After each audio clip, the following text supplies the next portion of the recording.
The head of the UN's nuclear watchdog says he's extremely concerned about reported communication difficulties between the Ukrainian regulator and nuclear sites under Russian control.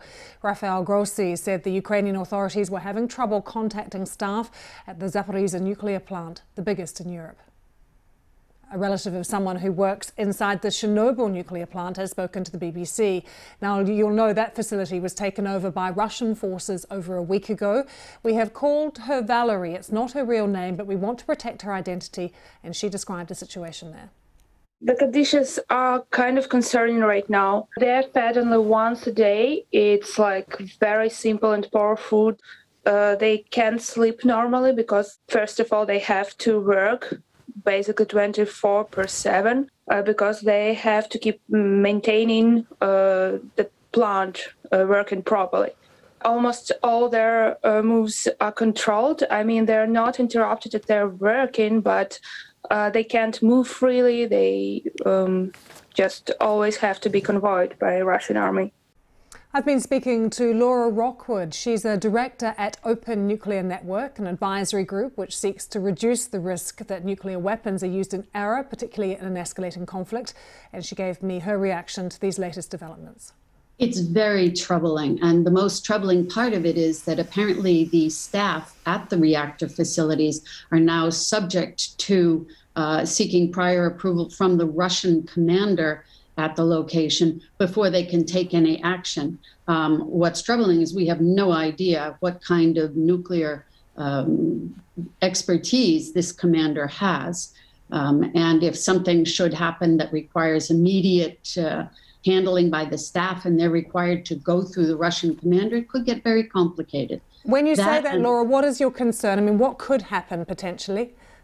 Well, you could have something happening. Perhaps a projectile damages the reactor system, and the operator needs to take measures that are necessary to control that damage. If they delay that kind of action, they could, in effect, be prevented from taking measures that would prevent a meltdown.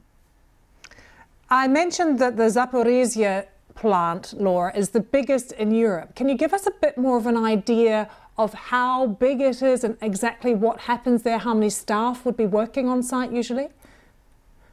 Don't know the number of staff, but you're talking a very, very large facility. It involves 6 separate nuclear reactors. It also has a spent fuel pond. That's in effect, a swimming pool where they store used nuclear fuel.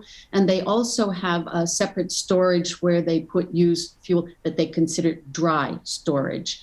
So what you want to make sure is whether the material in the reactor or in these storage areas are fully cooled by water. And to do that, you need electricity from the external power grid. So very, very large facility.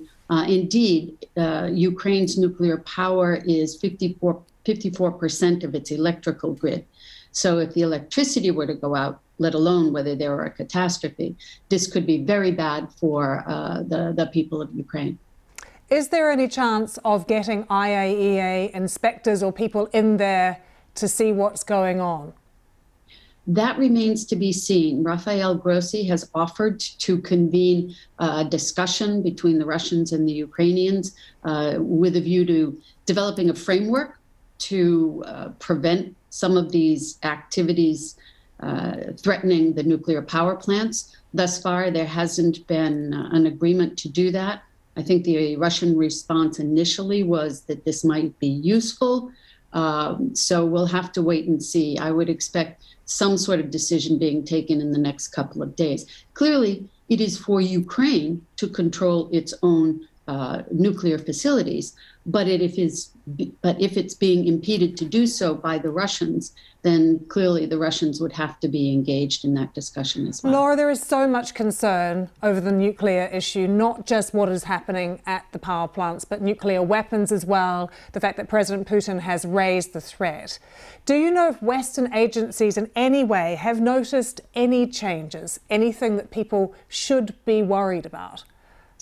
I'm not aware of any, but the thing to remember is that both the US and the Russian Federation have nuclear weapons that are pretty much ready to go fairly quickly anyway. So you might not detect any significant movement, any change in the location or the readiness of the nuclear weapons, even if you were looking for it.